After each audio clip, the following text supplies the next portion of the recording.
Hello student, how are you. कैसे हैं आप सब लोग। उम्मीद करती हूँ कि आप सब लोग ठीक होंगे और आपकी पढ़ाई भी बहुत अच्छी चल रही होगी। आज मैं आपके लिए लेकर आई हूँ जो हमारा नया सिलेबस आया है, बोर्ड के बिल्कुल नए पैटर्न पर आधारित बहुविकल्पीय प्रश्न उत्तर, कक्षा 9 हिंदी बहुविकल्पीय प्रश्न उत्तर, पाठ 1 दो बैलों की कथा। तो ध्यानपूर्वक देखिए, मैं शुरू करने जा रही हूँ दो बैलों की कथा के बहुविकल्पीय प्रश्न उत्तर जो आपके इस बार के परीक्षा में आने वाली है। देखिए, दो बैलों की कथा नामक पाठ से हमें क्या प्रेरणा मिलती है। तो उसमें ऑप्शन है, हमें मेहनत करनी चाहिए, स्वतंत्रता के लिए मालिक की सेवा करनी चाहिए, स्वतंत्रता के लिए संघर्ष आवश्यक है, शत्रु को शत्रु ही समझना चाहिए। तो राइट आंसर यहाँ हमारा है स्वतंत्रता के लिए संघर्ष आवश्यक है। तो क्वेश्चन नंबर 2 देखिए, गधे के कौन से गुण उसे ऋषि मुनियों की श्रेणी में खड़ा कर देते हैं।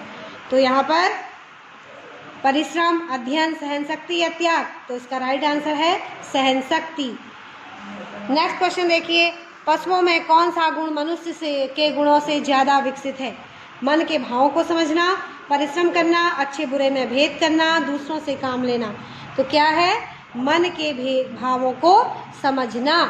ठीक है। नेक्स्ट क्वेश्चन देखिए, लेकिन औरत जात पर सींग चलाना मना है। यह कथन किसका है। हीरा का, मोती का, झूरी का या गया का। तो ये कथन किसका है, हीरा का। ठीक है, हीरा ज़्यादा समझदार उसमें था दोनों बैलों में से, तो ये हमने क्रॉस कर रखा, ये नहीं है। तो यहाँ राइट आंसर क्या है, यहाँ राइट आंसर है हीरा का, ये हमने क्रॉस किया हुआ है। ठीक है। नेक्स्ट क्वेश्चन देखिए, बैल का जन्म लिया है तो मरने से कहाँ तक बचेंगे। यह कथन किसका है, हीरा का, झूरी का, गया का, मोती का। तो यह कथन है हीरा का। जैसा कि मैंने आपको बताया कि हीरा ज़्यादा समझदार बैल यहाँ पर है, तो वो समझदारी की बात जो करेगा वह कथन हीरा का ही होगा। ठीक है। नेक्स्ट क्वेश्चन देखिए, गिरे हुए, सॉरी यहाँ पे जो लिखा है गरे हुए, तो यहाँ पे आएगा गिरे हुए। गिरे हुए बैरी पर सींग नहीं चढ़ाना चाहिए। यह कथन किसका है। तो जाहिर सी बात है, यह कथन भी हीरा का ही होगा। नेक्स्ट देखिए, बछिया का ताऊ मुहावरे का अर्थ क्या है। बैल का भाई, सांड, मूर्ख व्यक्ति, कोल्हू का बैल। यहाँ है मूर्ख व्यक्ति। क्यों, क्योंकि बैल को गधा कहा है, बैल को जो है दूसरी मूर्ख कहा जाता है, दूसरी श्रेणी का गधा कहा जाता है। पहले श्रेणी का गधा कौन सा, पहले श्रेणी में गधा आता है, दूसरी श्रेणी में बैल आता है। तो यहाँ बछिया का जो ताऊ है, बैल है, वह किसकी श्रेणी में आता है, मूर्ख व्यक्ति की श्रेणी में। ठीक है। दो बैलों की कथा किस लड़ाई की ओर संकेत करती है। नेक्स्ट क्वेश्चन, पानीपत की लड़ाई, प्रथम विश्व युद्ध की लड़ाई, भारतीय स्वतंत्रता संग्राम, भारत चीन का युद्ध। तो ये भारतीय स्वतंत्रता संग्राम की लड़ाई इसमें की ओर ये संकेत करती है। नेक्स्ट क्वेश्चन देखिए, गया ने हीरा मोती को दोनों बार सूखा भूसा क्यों दिया। गया पराये बैलों पर अधिक नहीं खर्च करना चाहता था, गरीबी के कारण खली आदि खरीदना उसके बस में न था, वह हीरा मोती के व्यवहार से दुखी था, उसे खली आदि सामग्री की जानकारी नहीं थी। तो यहाँ राइट आंसर है, गया पराये बैलों पर अधिक खर्च नहीं करना चाहता था। नेक्स्ट क्वेश्चन देखिए, पहली बार दोनों बैल भागकर कहाँ गए। कहाँ गए, झूरी के घर, कांजी हाउस में, मटर के खेत में, नहर के किनारे। तो यहाँ राइट आंसर है आपका झूरी के घर। ठीक है बच्चों। नेक्स्ट क्वेश्चन आप देख सकते हैं, झूरी के साले का नाम क्या था। गया, बजरंग, सुखिया, धनिया। तो यह राइट आंसर है गया। नेक्स्ट क्वेश्चन है, झूरी के बैलों के नाम क्या थे। अब इस क्वेश्चन का आंसर सबको पता होना चाहिए कि झूरी के बैलों के नाम क्या थे, हीरा और मोती। नेक्स्ट क्वेश्चन है, प्रेमचंद का निधन कब हुआ। प्रेमचंद का निधन हुआ 1936 में। ठीक है। अब नेक्स्ट क्वेश्चन देखिए, निम्नलिखित में से कौन सी रचना प्रेमचंद की नहीं है। दोहा कोश, गोदान, रंगभूमि, कर्मभूमि। तो आप जानते हैं रंगभूमि प्रेमचंद की है, कर्मभूमि भी प्रेमचंद की है, गोदान भी प्रेमचंद की है, दोहा कोश जो है वह प्रेमचंद की रचना नहीं है। प्रेमचंद का जन्म कहाँ हुआ। प्रेमचंद का जन्म कहाँ हुआ। तो प्रेमचंद का जन्म कहाँ हुआ, इलाहाबाद में, लखनऊ में, वाराणसी के पास लम्ही गांव में, आगरा के पास फतेहपुर में। राइट आंसर है वाराणसी के पास लम्ही गांव में। नेक्स्ट क्वेश्चन देखिए, गया कैसा प्राणी है? हिंसक, सहनशील, उद्दंड, क्रोधी स्वभाव का। तो गया कैसा है? उद्दंड स्वभाव का है। हम उसको हिंसक नहीं कहेंगे, सहनशील नहीं कहेंगे, क्रोधी स्वभाव का भी है लेकिन क्रोधी से ज़्यादा हुआ उद्दंड है। क्यों? क्योंकि वो उसके दिमाग में खुरापात सुस्त रहती है। जैसे कि वो जानवरों को जो है हीरा मोती को सूखा भूसा देता है, ठीक है, और उनकी जो बैलों की होते बैलों की वो नाक में नाद डाल देता है। और कभी वो क्या करता है, जब वो जुआ जूत लेकर भाग जाते हैं तो उनको वो मारता है। और मतलब बहुत तो क्रोध के साथ साथ उसमें उद्दंडता भी है। तो उद्दंडता में क्रोध और हिंसक दोनों आ जाता है। तो ये उद्दंड वो व्यक्ति होगा, ठीक है। गया के चेहरे पर कैसा भाव छाया रहता है? क्रोध का भाव, ईर्ष्या का भाव, स्थायी विषाद, असंतोष का भाव। तो यहाँ उसका राइट आंसर है स्थायी विषाद। हमेशा वो दुखी रहता है, हमेशा। गधे में ऋषि मुनियों का कौन सा गुण पाया जाता है? योग साधना का, परोपकार का, विद्वत्ता का, सुख दुख में समान भाव से रहने का। तो यहाँ राइट आंसर है सुख दुख में समान भाव से रहने का, ठीक है। हाँ तो बच्चों नेक्स्ट क्वेश्चन देखिए। गधे को आदमी क्या समझता है? बेवकूफ़, संत, लाचार, हिंसक। तो क्या समझता है? बेवकूफ़। सद्गुण शब्द में उपसर्ग होता है सद, सच, संत, सत्य।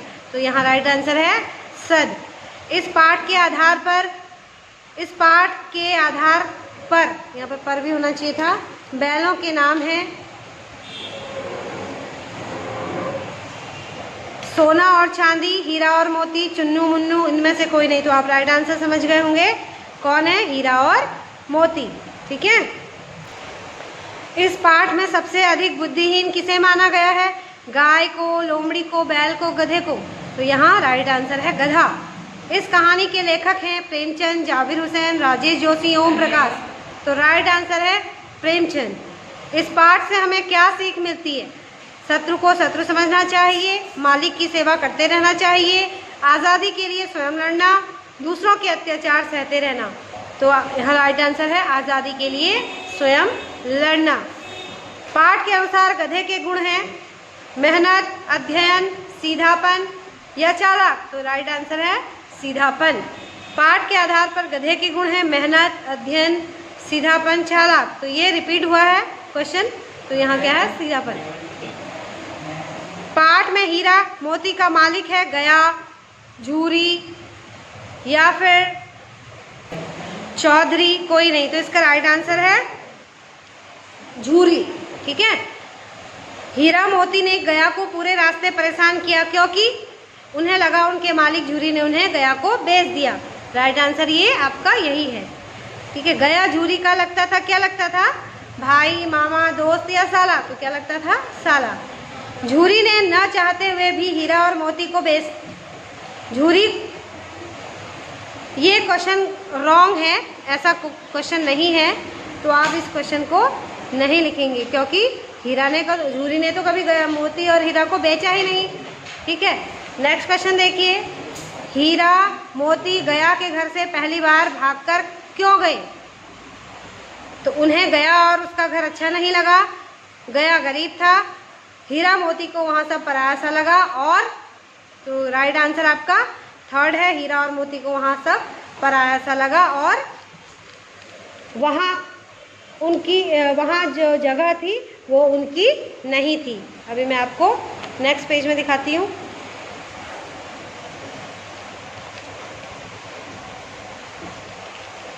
ये देखिए, ठीक है। यह हमारी जाति का धर्म नहीं है। यह कथन किससे कहा? झूरी ने अपनी पत्नी से, हीरा ने मोती से, गया ने हीरा मोती से, या किसी ने किसी से भी नहीं। तो इसका राइट आंसर है हीरा ने मोती से, ठीक है। हीरा मोती को गया के घर में कब अनुभव हुआ कि यहाँ भी उनकी देखभाल करने वाला कोई तो है? कब अनुभव हुआ? जब रात के समय एक छोटी लड़की उन दोनों के मुंह में एक एक रोटी डालकर चली गई। दोनों बैलों को भूखा रखा गया। कब उनको भूखा रखा गया? कितने दिनों तक भूखा रखा गया? यहाँ राइट आंसर है 7 दिनों तक। और ये कहाँ पर रखा गया? कांजी हाउस में। हीरा मोती और बाकी पशुओं को बांधा जाता है कहाँ? कहाँ बांधा जाता है? गौशाला में, जंगल में, काजी हाउस में, पाठशाला में। तो कहाँ बांधा जाता था उनको? काजी हाउस में। हीरा मोती की मदद उनके गले में बंधी रस्सी खोलकर की। हीरा मोती की मदद उनके गले में बंधी रस्सी खोलकर की। किसने की? झूरी ने, स्वयं हीरा मोती ने, चौधरी ने, उस छोटी लड़की ने। तो किसने की? छोटी सी बच्ची ने। ठीक है, नेक्स्ट क्वेश्चन देखिए। किस बात के अनुसार हीरा मोती कायर कहलाते? यदि वे सांड से डरकर नहीं भागते, जब वे दोनों किसी के भी खेत में जाकर मटर खा लेते, भूखे रहकर, यदि वे सांड से डरकर भाग जाते। तो वो कब कायर कहलाते? जब वो सांड से भागकर डर भाग जाते। ठीक है, तो हीरा मोती ने इस कहानी में कितनी बार भागने की कोशिश की है? तो यहाँ राइट आंसर है 4 बार। हीरा मोती किस भाषा में एक दूसरे से बात करते? हिंदी भाषा में, देवनागरी भाषा में, फ्रांस भाषा में, ठीक है, या मूक भाषा में। तो यहाँ किस भाषा में बात की इन्होंने? मूक भाषा में ये लोग बात करते थे। काजी हाउस से हीरा और मोती को किसको बेचा गया? तो बच्चों इसको यहाँ राइट आंसर है दड़ियल को। दड़ियल यानी कि दाढ़ी वाला जो था, जो कसाई था, उसको बेचा गया था। जाकर थाने में रिपोर्ट कर दूंगा, यह कथन किसने कहे? किसने कहे?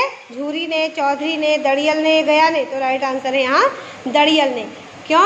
क्योंकि वो जो दाढ़ी वाला था, जिसने उनको नीलामी करके जो ले गया था, तो वो क्या हुए?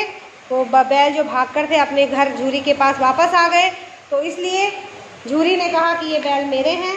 तो वह कह रहा था, दड़ियल जो था वह कह रहा था, मैं इनको खरीद के लाया हूँ, यह मेरे हैं और मैं इसकी रिपोर्ट कराऊंगा। ठीक है, तो इस बात पर झूरी कहता है, हाँ हाँ कराओ रिपोर्ट, मेरे बैल हैं, किसी को बेचने का इनको अधिकार नहीं है। ठीक है, तो लावारिस पशुओं को रखने की जगह को क्या कहते हैं? क्या कहते हैं? कांजी हाउस, ये हाउस कांजी, काशी हाउस। तो ये क्या कहा जाता है? कांजी हाउस। गधा एक आध बार कुलेल कर लेता है। कब कुलेल करता है? बैसाख महीने में। गांव के इतिहास में कौन सी घटना अभूतपूर्व रही? कौन सी घटना अभूतपूर्व थी? बैलों का नाचना, बैलों का अपने आप घर आ जाना, बैलों का रोना, अन्य कोई? बैलों का अपने आप घर आ जाना। किसके कारण हीरा मोती ने नाद की ओर देखा तक नहीं? डर के कारण, बीमारी के कारण, अपमान के कारण, गुस्से के कारण। तो किसके कारण नहीं देखा? अपमान के कारण, क्योंकि झूरी के घर जो था उनको खली भूसी सब मिलता था और वहाँ गया ने उनको क्या दिया? केवल सूखा भूसा। तो उनको, बैलों को वह अपना अपमान लगा, तो इसलिए उन्होंने नाद की ओर देखा तक नहीं। सांड क्या करते हुए हीरा मोती की ओर आ रहा था? डकारता हुआ, घूमता हुआ, डौकता हुआ, घूरता हुआ। तो कहाँ, कैसे आ रहा था? डौकता हुआ। कांजी हाउस में हाजिरी लेने कौन आया था? काजी हाउस गया, दड़ियल, झूरी या चौकीदार? तो कौन आया था? चौकीदार। झूरी के दोनों बैल उसके प्रति किस भाव से रहते थे? प्रेम से, गुस्से से, दया से। तो किससे रहते थे? प्रेम से। गया के घर आकर एक छोटी लड़की उन बैलों को रोज रात को कितनी रोटी दे जाती थी? 2 रोटी, एक हीरा को और एक मोती को। ठीक है, तो ये थे आपके बहुविकल्पीय प्रश्न उत्तर। ठीक है, तो ये 49 हैं, वैसे इसमें 1-2 जो हैं वो रिपीट हैं और एक गलत है, तो ये 48 या 47 आपके बहुविकल्पीय प्रश्न हैं। किस चैप्टर से? कक्षा 9 हिंदी, पाठ 1 2 बैलों की कथा, जो इस वर्ष के नए पैटर्न पर आधारित हैं, जो आपको परीक्षा में बहुत ही महत्वपूर्ण है। आने वाले हैं आपकी परीक्षा में यही क्वेश्चन इसी चैप्टर से आएंगे। तो बच्चों आप ध्यानपूर्वक इन क्वेश्चंस को पढ़िए, अपनी कॉपी में उतारें और एक एक क्वेश्चन को बहुत ध्यानपूर्वक देखें और उसके आंसर को देखें। ठीक है, तो अगले चैप्टर की वीडियो जो है वो मैं नेक्स्ट टाइम बनाऊंगी। अभी इसको यहीं हम समाप्त करते हैं। ठीक है।